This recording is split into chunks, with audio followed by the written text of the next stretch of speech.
नमस्कार। आप सुन रहे हैं द बॉलीवुड रेडियो और मैं हूं आपके साथ आकाश। दोस्तों, आज के इस पॉडकास्ट में किस्सा राजेश खन्ना और राजकुमार का। राजकुमार एक ऐसा स्टार जिसने अपने आगे कभी किसी को कुछ नहीं समझा, और ये मजाक की बात नहीं थी। राजेश खन्ना के साथ भी उनका कमोवेश कुछ ऐसा ही रिश्ता रहा और राजकुमार अपने आगे किसी को कुछ नहीं समझते थे। बहुत ही अलग मिजाज के इंसान, और जो कहना है उसे आपके मुंह पर कहेंगे, फिर आप चाहे स्टार हों, सुपरस्टार हों या कोई भी।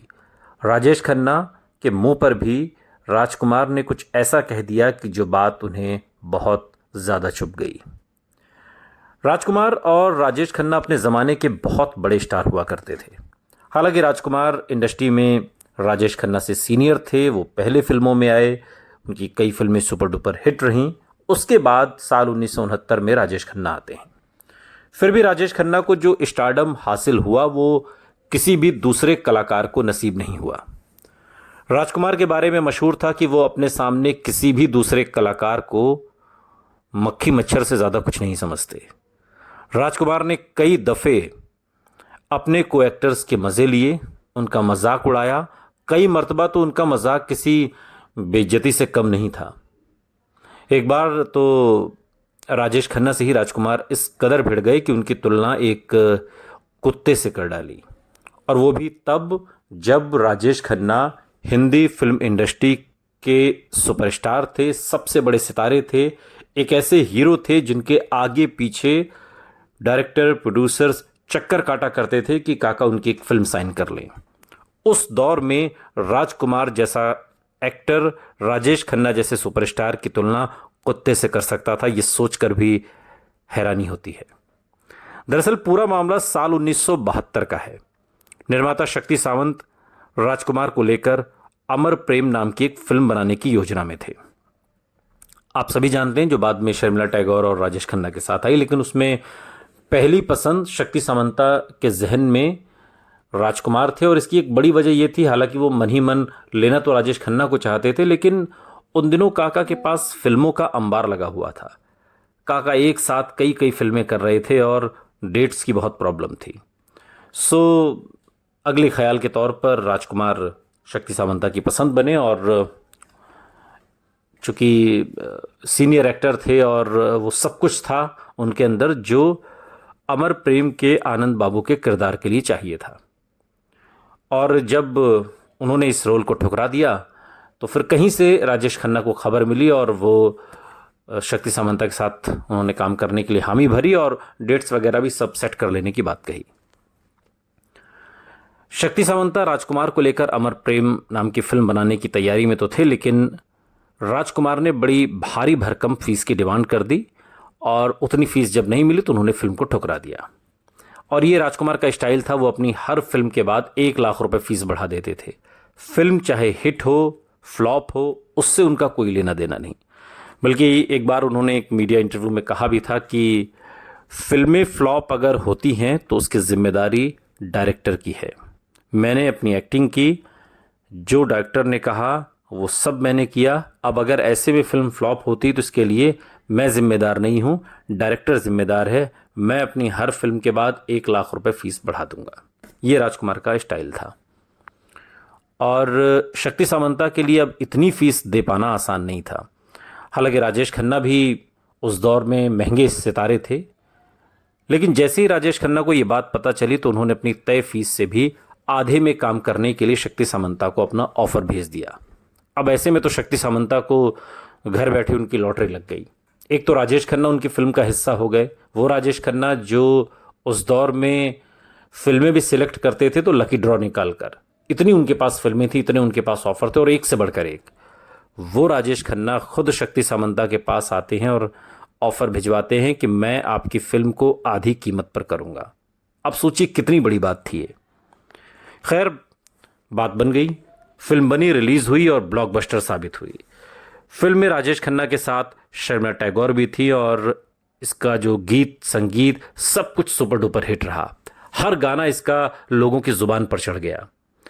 जब फिल्म का प्रीमियर रखा गया तो उसमें राजकुमार भी शामिल हुए। वो राजकुमार जिन्होंने इस फिल्म को ठुकरा दिया था।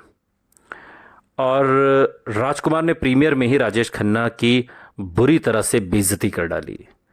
दरअसल फिल्म हाथ से निकलने के अफसोस में राजकुमार ने राजेश खन्ना के लिए कह दिया कि जानी, हमारे फेंके टुकड़े खाकर तो कुत्ता भी बुलडॉग बन जाता है। राजेश खन्ना भी हमारी छोड़ी फिल्म करके कल सुपरस्टार बन जाएगा। राजेश खन्ना को राजकुमार की इन बातों पर गुस्सा तो बहुत आया, लेकिन उन्होंने इस पर कोई प्रतिक्रिया दी नहीं। अब इसकी चाहे जो वजह हो, एक तो राजकुमार का स्वभाव ऐसा ही था, वो ऐसी अक्खड़ थे, अड़ियल थे, और जो कहना है वो आपके मुंह पर कह देंगे, आपको अच्छा लगे, भला लगे, बुरा लगे, जो भी लगे। अब राजेश खन्ना ने न जाने क्या सोचा, उन्होंने इस पर कोई जवाब नहीं दिया और इसको वक्त पर छोड़ दिया। लेकिन राजकुमार का ये अंदाज सिर्फ यहीं तक सीमित नहीं था। उन्होंने कई बार ऐसे कई कलाकारों को इस तरीके की बातें उन्होंने कहीं। अब जितेंद्र का ही किस्सा लीजिए, जितेंद्र और राजेश खन्ना दोनों का। जितेंद्र बॉलीवुड के ऐसे उम्दा एक्टर हैं जिन्होंने अपने फिल्मी करियर में सबसे ज़्यादा हिट फिल्में दी हैं, और ऑन एन एवरेज अगर निकालें कि कितनी फिल्में उन्होंने की और उसमें से कितनी सुपर डुपर हिट रही। इसके साथ ही श्रीदेवी, हेमा मालिनी, रेखा, जयाप्रदा आदि सुपरहिट एक्ट्रेस संग भी उन्होंने पर्दे पर खूब रोमांस किया। लेकिन अफसोस, जितेंद्र के नाम के आगे कभी सुपरस्टार नहीं जोड़ा गया। और कहा जाता है कि एक बार राजेश खन्ना के सामने सुपरस्टार राजकुमार ने जितेंद्र को लेकर कुछ ऐसा कह दिया जिसे सुनने के बाद हर कोई हैरान रह गया। और इस घटना के बारे में एक्टर मुकेश खन्ना, जो बात के दिनों में एक इंटरव्यू देते हैं और उसमें वो बताते हैं, और उन्होंने राजकुमार संग अपने काम करने के जो एक्सपीरियंस है उसको भी उन्होंने इस इंटरव्यू में शेयर किया। और वो बताते हैं कि राजकुमार ऐसे स्टार रहे जो बड़े से बड़े स्टार की भी खिल्ली उड़ाने में तनिक भी सोचते नहीं थे। 1991 की रिलीज हुई सौगंध फिल्म में राजकुमार ने दिलीप कुमार के साथ सौदागर में, माफ कीजिएगा, सौदागर फिल्म में राजकुमार ने दिलीप कुमार के साथ मुकेश खन्ना ने भी काम किया था। और मुकेश खन्ना को जब निर्देशक सुभाष घई ने ये फिल्म ऑफर की तब वो थोड़ा सोच में पड़ गए। वो राजकुमार के स्वभाव से वाकिफ थे कि वो किसी का भी मजाक उड़ा देते हैं। और इंटरव्यू के दौरान वो बताते हैं कि कैसे राजेश खन्ना के सामने राजकुमार ने जितेंद्र की खूब खिल्ली उड़ाई। उन्होंने एक घटना को याद करते हुए कहा कि राज जी का ये एटीट्यूड सबको मालूम है कि वो बिना सोचे समझे किसी को कुछ भी कह सकते हैं। कुछ ऐसा ही एक बार हुआ जब 4-5 एक्टर्स काम कर रहे थे एक फिल्म में और राजेश खन्ना और जितेंद्र भी उस फिल्म का हिस्सा थे। तभी अचानक से किसी सिलसिले में राजकुमार सेट पर आते हैं और उन्होंने उन एक्टर्स पर एक नज़र दौड़ाई। सब लोग खड़े थे, राजेश खन्ना भी खड़े थे, जितेंद्र भी खड़े थे, उनके साथ भी कुछ एक एक्टर्स थे वहाँ पर खड़े थे। तो एक सरसरी निगाह राजकुमार ने दौड़ाई उन सभी एक्टर्स पर और डायरेक्टर से बोले, जानी, काफ़ी जूनियर एक्टर जमा कर रखे हैं। अब राजकुमार की बातें सुनकर राजेश खन्ना के साथ डायरेक्टर भी सन्न रह गए। किसी को कुछ समझ नहीं आ रहा था। अब हम सभी जानते हैं कि हिंदी फिल्म इंडस्ट्री में जूनियर आर्टिस्ट किसे कहते हैं। अब राजेश खन्ना को ये बात बुरी लगी। राजकुमार जब अपने स्टारडम पर थे तब राजेश खन्ना बॉलीवुड के सुपरस्टार थे और तब उन्होंने उनकी तुलना एक कुत्ते से की थी, जैसा कि हमने अभी आपको बताया कि हमारा फेंका खाकर कुत्ते भी बुलडॉग बन जाते हैं।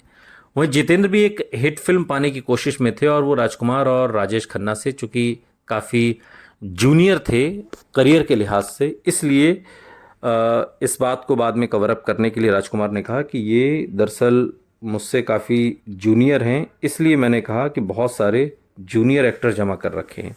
जबकि हम सभी जानते हैं कि हिंदी फिल्म इंडस्ट्री में जूनियर आर्टिस्ट का मतलब क्या होता है, लेकिन ये राजकुमार का अपना स्टाइल था और उनकी अदा थी और लोग इसके दीवाने भी थे। ऐसा नहीं है कि सब राजेश खन्ना और जितेंद्र की तरह उनकी बातों का बुरा मान जाएं।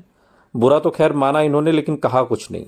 यही राजकुमार के साथ होता था, बड़े से बड़े एक्टर की वो खल्ली उड़ा देते। एक बार तो गोविंदा की एक शर्ट थी जो उन्हें बहुत पसंद आई और उन्होंने कहा कि ये आपकी शर्ट बहुत अच्छी है, और वो उन्होंने फिर राजकुमार साहब को दे दी कि मैं आपके लिए भी ऐसी ऑर्डर कर देता हूँ, मंगा देता हूँ। और अगले दिन देखा उन्होंने कि वो उसी शर्ट का रुमाल लेकर सेट पर पहुँचे।